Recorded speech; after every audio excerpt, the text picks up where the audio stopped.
Welcome to the Loudwire podcast. And I'm Graham. And I'm Joe. And today, I don't know why we did that. I know exactly why we did that, because we have Manuel from Zeal Ardor here with us today. That does not hold a candle to what he's able to do on that record. Not at all. No, we're vying to be backing musicians. Yeah, Zeal Ardor. I've been more excited about this new band than pretty much any other new band in the last couple of years. So, of course, when we heard that Manuel Gagneux, the mastermind behind the band, was coming to America to do a little bit of press, we had to get him in for a podcast. Absolutely love Zeal and the Devil Is Fine album, so we had him in here. Talked all about it, his future plans, what he wants to do creatively with the band, and I guess the band that he has now. If you're going to be seeing Zeal Ardor later this year, you're not going to be seeing that band. Nope. Visa issues. So an entirely new band. Hey, welcome to the music industry. Yeah. Visa issues can't get into the U.S. Have fun. It's funny, after the podcast ended, he's like, yeah, I hope this whole thing with this new band works out. And we're like, have you lined people up? He's like, yeah, I hope it goes okay. But apparently he's got some very talented people in his corner to do these shows here in the States in August, I think it is. But, man, a real creative dude. And if you're not familiar and you're just tuning in the Loudwire podcast because you just love it so much and you wait for every new episode, Zeal and Ardor mix together black metal and spiritual slave chants. Yes, taking metal into a completely untapped realm, which is incredibly tough to do in today's day. Yeah, and also using the concept of Satanism in a new way, as to where the American slaves were either preached Satanism or used Satanism as a rebellion to the religion of their captors, which, of course, historically was Christianity. So what if they embraced Satanism? What would their chants sound like? To me, that is one of the coolest concepts to come into metal in a long time, because the Satan thing is so played out. I love evil music. I love satanic music. But, man, to actually take the, first of all, theistic Satanism, not, just LaVeyan philosophical stuff, and turn it on its head and really do something original with it. What a breath of fresh air that is. And then incorporating blues and deep grooves into it. Like, this dude has a vision, and a lot of people are getting on board. I'm one of those people. I just think this band has so much potential growth, and maybe even, besides the satanic lyrics, maybe some mass appeal because of the crossover stuff. If mass appeal? If Deontward can get a giant audience with making music that weird, now that would be a hell of a tour. Deontward, Zeal Ardor? Yeah. I'd go see that. Literally. I would. A hell of a tour. I got to stop with these puns. I'm sorry, guys. Stop it. So, everybody, this is our interview with Manuel from Zeal Ardor. It's time to sit down and shout.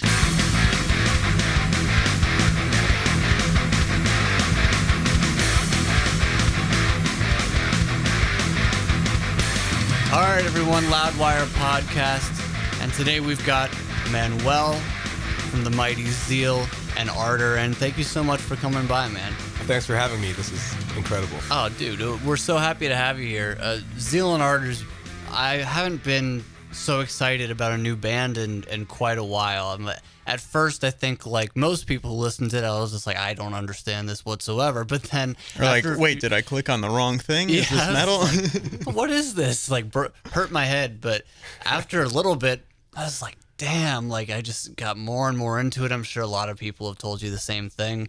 But man, I think Zeal Ardor has come up with one of the most interesting concepts in metal for a really long time. And when it comes to mixing the old slave spirituals with black metal, and just thinking about what if the slaves were preached Satanism? Like, what would their spirituals sound like? I think that's first of all, it would make a great horror movie. It would, right? I would Satanic imperialism. Dude, I would love to see that movie. if people don't really know, this very beautiful project had sort of an ugly beginning Yeah. on 4chan. Yeah, on the worst place. The darkest holes of the internet. On the internet, 4chan. So if people don't know it already, would you mind recollecting that? Sure, yeah. I was working on another project and it got kind of bummed, like, creatively, and I'd go on 4chan, well, their music board, and I ask, like, 2 members to name a musical genre each, and I'd make a song out of it in, like, 30 minutes or so. Yeah. And one day, one guy says nigger music, and the other guy goes black metal, and, like, instead of being offended, I think, like, the bigger fuck you in that situation would just be to actually make a good sounding song. Yeah. It didn't sound that good the first time, though. But after a couple of iterations. I've heard some of those old demos, too. I found them little bits of and corners of the internet, some of that Sneaky. real old stuff. Yeah, just like after you got the Devil's Fine Right, I was like, man, I need to find all these other little songs. Like, where can I find them? Here. So I've got all those little pieces, and man, it just seems like you're fleshing out this idea more and more as you go on. And So at what point did it go from just kind of like a little joke, like, okay, yeah, I'll put these two together and put it on the internet, to actually wanting to take this seriously and actually develop it as a full-fledged concept? Like, that still didn't happen quite yet, seriously. I just love melding the two, and I think it's interesting just thematically, but as in terms of actually, like, pursuing it like this, I think the catalyst was, Kim Kelly wrote about it, and she tweeted about it. yeah, And then, he's been an early supporter. yeah, like, she's awesome. And then Rolling Stone did, like, a piece on it, and I figured this might Isn't be... that cool? This might be a little more than I thought. Like, how did I end up here? Yeah. So Yeah. once you get the traction from there, it's kind of impossible not to pursue it, right? Yeah, I got mobbed into this, bullied into it by Rolling Stone magazine. Bullied by the internet. Well, then that's the right Strangely place to by the start on metal 4chan. elitists. It's like it's the metal elitists who are like, we need more of this, beyond anyone else, really. When it comes to using satanic themes, It's hard to do with sincerity It's today. been done a million times, and to actually come around and do something new. First of all, to put like this sort of blues and spirituals thing with black metal, it shouldn't work. Like, it shouldn't work. No. Somehow it just works. It's almost like, not to blow smoke up your ass, but like a Rage Against the Machine. Like, that shouldn't work. Yeah. But then it works, and then it just clicks, and people go, "Oh, I'm turned on to this." Well, I think the thing about having the black metal foundation is that black metal, at its core, really hinges around atmosphere. A lot of the bands aren't really going with today's modern, slick, overproduced albums. They're still going for a little bit of that lo-fi, or trying to find their own unique sound in the production. Yeah. And I think once everything is predicated on atmosphere, that just completely opens up the book as to what else you can throw into there to add to that atmosphere. Yeah, it's true. I think, like, there's also two ways of listening to black metal. Like, one is just kind of being, like, pushed away by it, or having it, like, as a wind in your back. But if you, like, precede it with some slave chants who, that sound really inclusive, and you want to clap and sing along, and then you hit it with some black metal, it's automatically like that wind in the back feeling. Yeah, to use something like, and to use chains as percussion, also just making a more creative and visual statement with the music, which I really enjoy. And it's sort of a different kind of sacrilege. Instead of, as these black metal guys with corpse paint, like Hail Satan and stuff, it's really about the characters in the music that are speaking of Satan as salvation, as true salvation, not just, as your creative mind, but as, once this hell is over, we're going to the actual hell, which is great, like going to the fire. So can you tell me about, really getting deep into this creative process, visualizing, these characters that you sing about, and what they want in their afterlife? Well, to me, it was more of, I was wondering why American slaves incorporated the spirituality of their oppressors and masters into their actual own music. Yeah. So to rebel, like, in a way that the Norwegian black metal people did, would mean to incorporate Satan in some way. And in modern Satanism, like in LaVeyan Satanism, it's not that much about spirituality, but about self-fulfillment and self-liberation. Become your own God. Exactly. And that's actually what a slave would want in some weird way. I mean, I'm bastardizing the term by quite a stretch now, but yeah, it does make sense if you kind of stretch your mind a little. Yeah. Yeah, I mean, we were actually talking about that earlier, about the type of Satanism that is within these songs. A lot of the black metal bands, they use the LaVeyan philosophical Satanism, and not that many bands really go the theistic route. Yeah. And when they do, it's still nothing like this. And we were actually also talking about, like, if these slaves are going to hell, like, In the theistic sense. in the theistic sense, if they're looking forward to going to hell, are they going to then be the oppressors of their oppressors? Are they going to take part in, hurting these slave owners? Because if you stuff worship like the that? devil and then you go to hell, you can't be like, well, I'm going to punish you. Can't Be be a like, hey, dick to good you. work, man. Like, thanks. I could definitely use some help up there.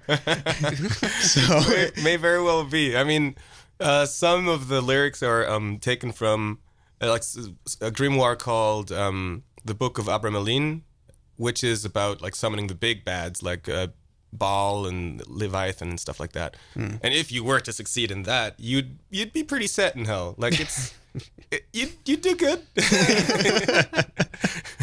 It'd be like Little Nicky. yeah, It'd be like pretty Little much. Nicky. Yeah. Where does Ozzy factor in now? Yeah, I was thinking, like, if you are a Satanist and you go to hell, really the worst thing that could happen to you is you just end up in, like, an apartment without air conditioning. That's really that's your biggest punishment. They can't be that mean, dude. Like, you spread my word, guy. You're all right. But with the Devil Is Fine record, you can tell that it's sort of a collection of music that's not entirely conceptual, with the same mood throughout. You've got those the sacrilegium interludes. So when you're going to do this follow-up record, what do you think it's going to sound like? Is it going to be more of a Devil Is Fine title track theme throughout the whole thing? Is it going to get a little weird? Is it going to have the lullaby, this kind of xylophone stuff in it? What do you predict there? I'd like to make it a little more cohesive, but I still want to be a little bit experimental with it. I think to just have it like to knock out just like a straight up metal record would be kind of boring, if not disappointing to some people. Yeah, For sure. And I think like in the end, music is entertainment, and if you fail to entertain, you just kind of failed at music. sure. So, it remains to be seen. It's going to be a little harder, I can say that. But just more rough parts, but also more weird parts. Okay, yeah. So definitely Come On Down, Devil Is Fine sort of mixture where you take the heavy blues and then you take the heavy black metal stuff as well and combine and sort of make that the entire record rather than sort of these offshoots of other things. I think there'll still be some offshoots. I'm not 100% certain, but I just don't want to paint myself in a corner. Oh, being yeah. Now all of a sudden, well, you said the album was going to be like this, and now it's not like this. That's What's wrong with you? Yeah, you never want that quite. Yeah. Tell me about these musicians that you ended up recruiting, because from Switzerland, is that right? So I can imagine, Switzerland, a very white country. So you're not going to find, jazz clubs and soul musicians quite as much, compared to a place like the States. So I feel like Zeal could have gotten a entire blues band and it would have made sense. Zeal could have gotten an entire metal band and it would have made sense. So how did you pick out these musicians? Actually, they're just friends of mine who I asked if they want to like go on tour with me on this weird, like, strange music adventure, and they were down. I mean, two of them are like stoner doom heads. Yeah. One is like a prog, like the drummer is just like a Portnoy Periphery type guy. And One is just like a theater dude who, Oh, wow. yeah, he can just scream his ass off, but he does theater. Yeah. Well, on that note, I had to recruit another band to play here because they didn't get their visas to play. Oh, bummer. Yeah. So I'm here also to rehearse with these new people to play these 4 shows that we're going to do in August. Right. Yeah. Yeah. Well, I'll be at the Vitus one. Yeah, I'm excited for that. That'll be so. It's gonna be a new band. Yeah. Can you say who's in the lineup yet? I can't yet. Anyone that we might have heard of? Do you know Bono? Yeah, really. That'd be killer. I haven't seen him play Vitus yet. Well, just be ready for a surprise, I guess. Okay. Yeah. Awesome, man. Now you got me with more questions than answers. No, I don't think it's well, maybe. Remains to be seen. So what are you thinking in terms of developing the whole live spectacle? Because you had said in another interview that you kind of want to go a little bit of like the ghost route and make it a big spectacle, this kind of mesmerizing thing. What do you have planned? I know working with the stage, some like St. Vitus, a little bit smaller, a little less room for some of that stuff. But what do you have in mind? And what's more of like your pipe dream in the future too, as to where you're going to take this? I think like having a bigger choir would be awesome. And just having, I don't want to say like a typical flame stuff on stage, but have a little bit of a ritualistic vibe to it would be nice. Mm-hmm. But having played a couple of shows now, I noticed that the audience doesn't give a shit. I mean, if the music is good and they're kind of infected by it, that should be enough. But I guess we'll do like a couple of test shows, trying out some weird stuff and see what works and what doesn't. Have you tried stuff that you know that for sure just does not work? Not yet, but I'm pretty sure that'll happen. Sure. We were talking earlier and kind of speculating as what could the grandiosity of a ghost-like performance be for a band like Zeal. And we're thinking, man, they could really put some disturbing stuff out there if they wanted to. So is there like a line that you won't cross? Because it could feel like a 12 Years a Slave film is happening right before you, and it'd be an extremely powerful thing to witness. Yeah, but I think to do something like that needs to be very well researched, not to bastardize the subject matter. And it's very touchy, of course. Mm-hmm. yeah. Also, like, we're poor as shit. We can't like afford actors. Right, yeah. Well, for now, I mean, you never know. You know, Ghost started off, just Maybe in their little crappy kind of costumes. Maybe instead of Bono, you meant to say pro bono. Oh, there we go. There it is. There you go. That's the term. There we go. But I mean, like, if you could, if you guys did become the next Ghost, and you were able to have this grand show, like, do you have a peak? Like a money's no object. What would you want kind of thing? I don't know. Look, there's this artist. He's called Luca Piazzalonga. He actually built like a guillotine type deal where you can stamp stuff. He also did like the branding iron. I think since 2 people actually branded themselves with this thing, With the sigil of Lucifer? with the sigil of with the band With the logo. Z? Yeah. Sweet. Yeah, I mean, brave decision. To have that happen on stage would be pretty great. And Live to have branding. to bring people up and brand them on stage. that would be pretty That great. would be good. I bet you could find some people to do that. Wait, we There's get got to be at least one at every show willing to have it yeah, happen. like we get a lot of mails demanding. But Really? I mean, the thing is, no one is really sober at a show.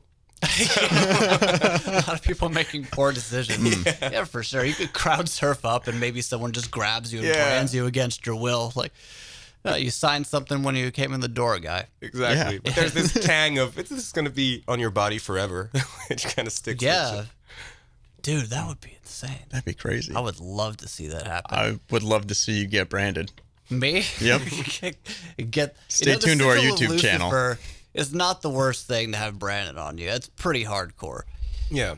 Yeah, for sure. Has there been any like politically correct backlash about the kind of music you're doing, or the Devil Is Fine video, or anything like that? Yeah, but I mean, mainly from people who don't really know what they're talking about. They Yeah. It's said, usually the case. yeah, I mean, a lot of white people have been No, I don't even want to like differentiate between white and black feedback, but I think it's bold for them to assume the role of you're handling this in a wrong way, and I don't know.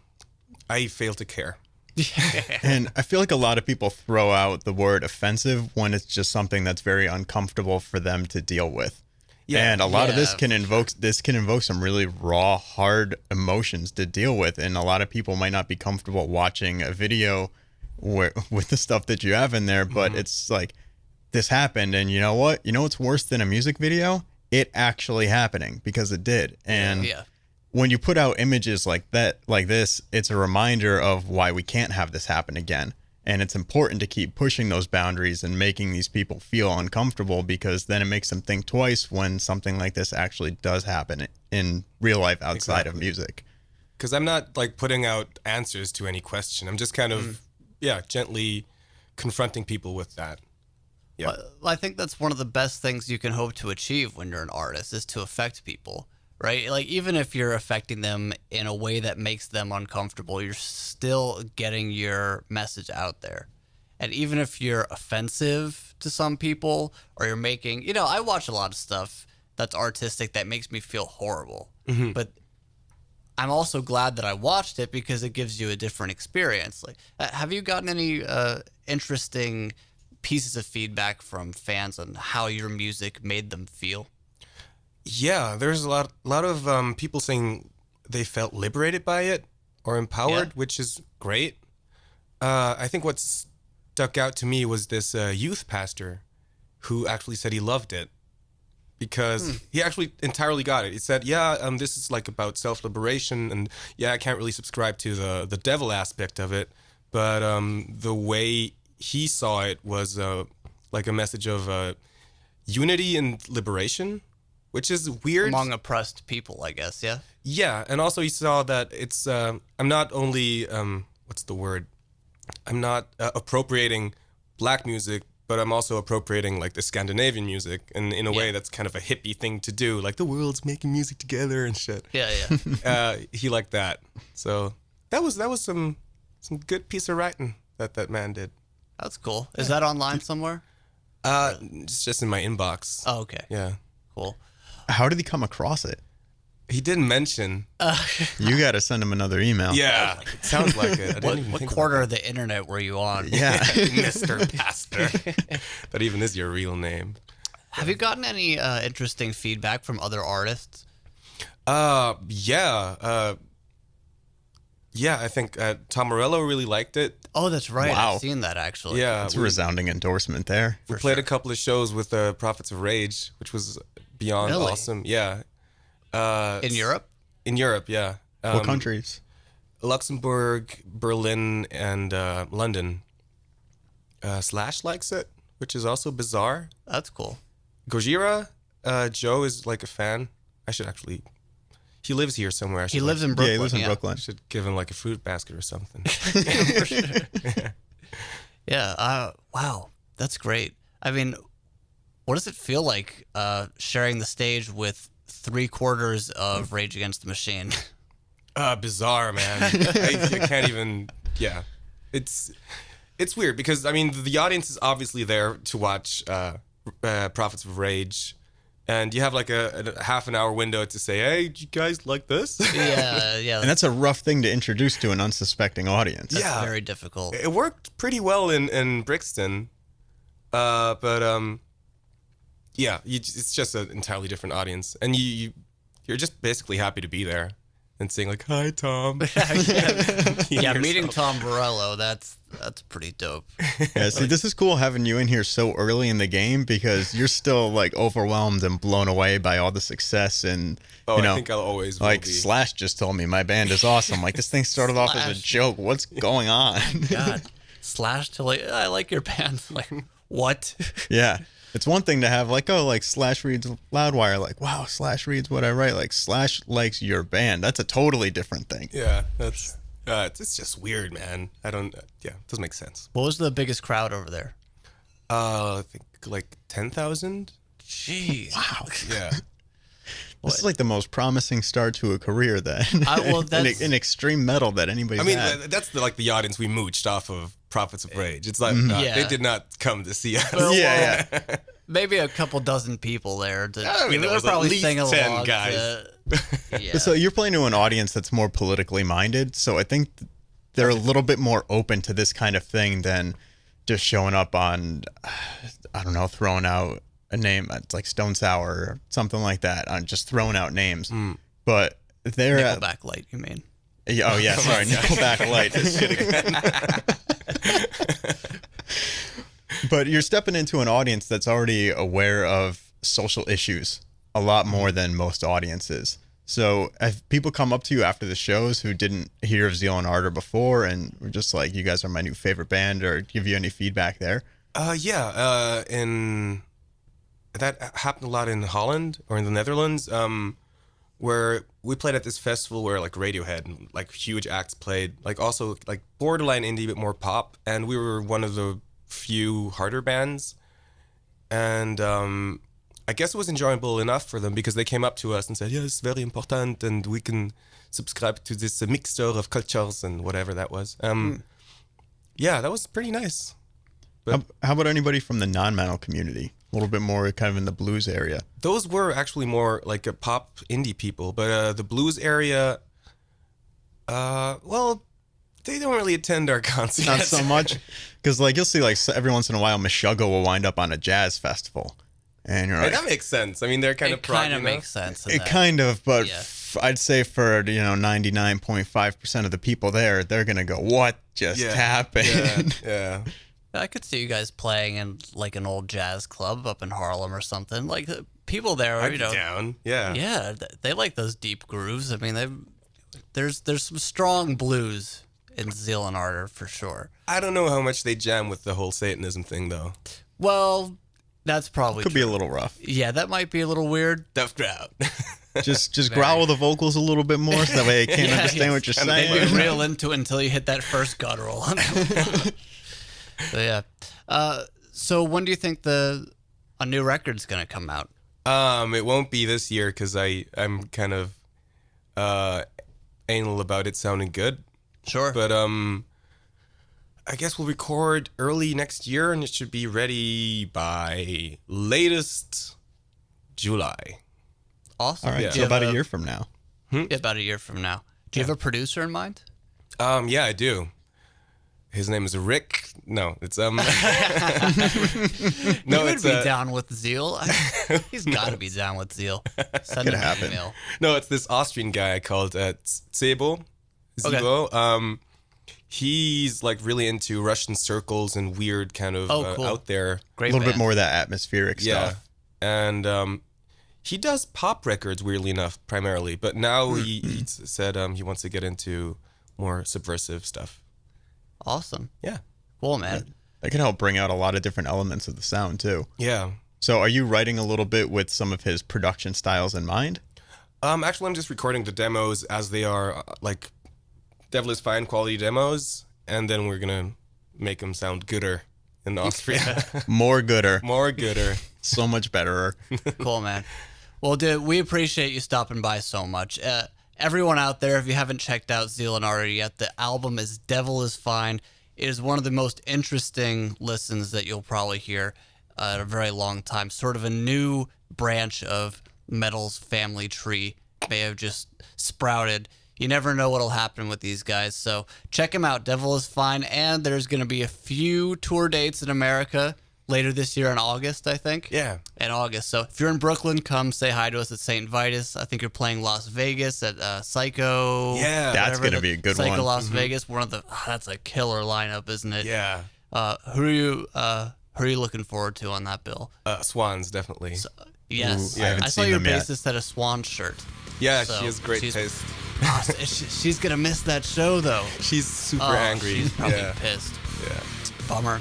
Well, thank you again, Manuel. We appreciate it, man. Thanks for having me. This was sweet. Awesome. Awesome.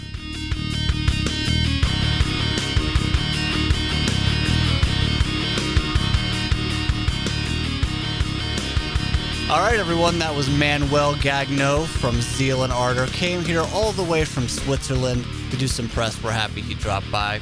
And what I really liked was just seeing him so new to this whole thing. And with the people that we have on this podcast, they've been entrenched in the industry for a while, and they've been doing interviews forever, and you could just see how excited he is. Like when he was talking about Tom Morello and Slash being fans of his band, like his face just lit up, and you couldn't see it, but he was just making, well, you could see it, Graham, you listening couldn't see it.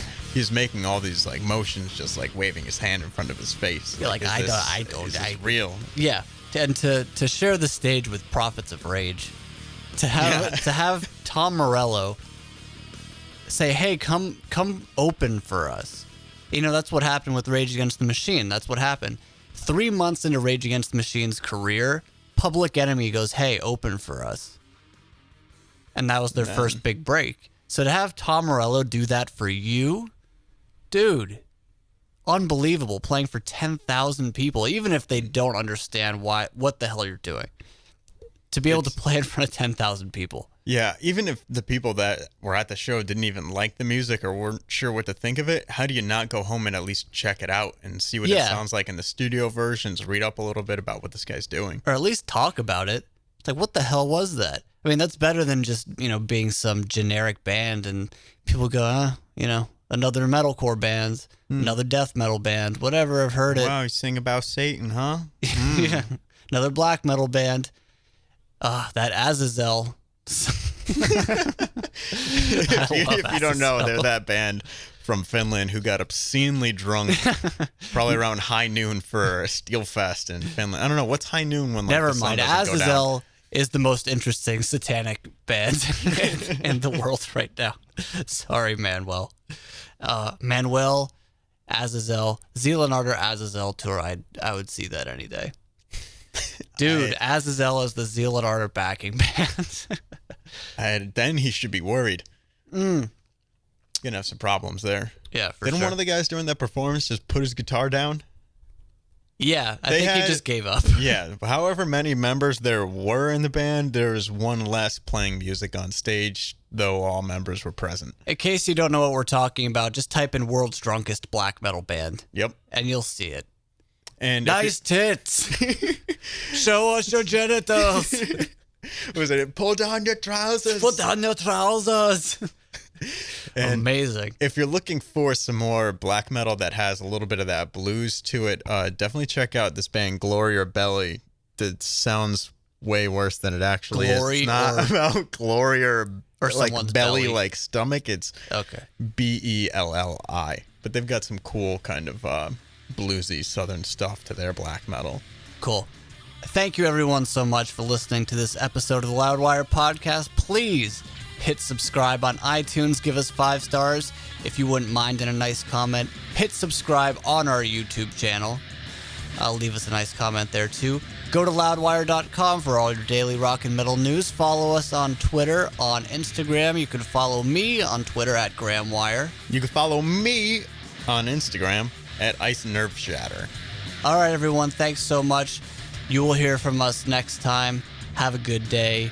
Listen to some Zeal Ardor. They do.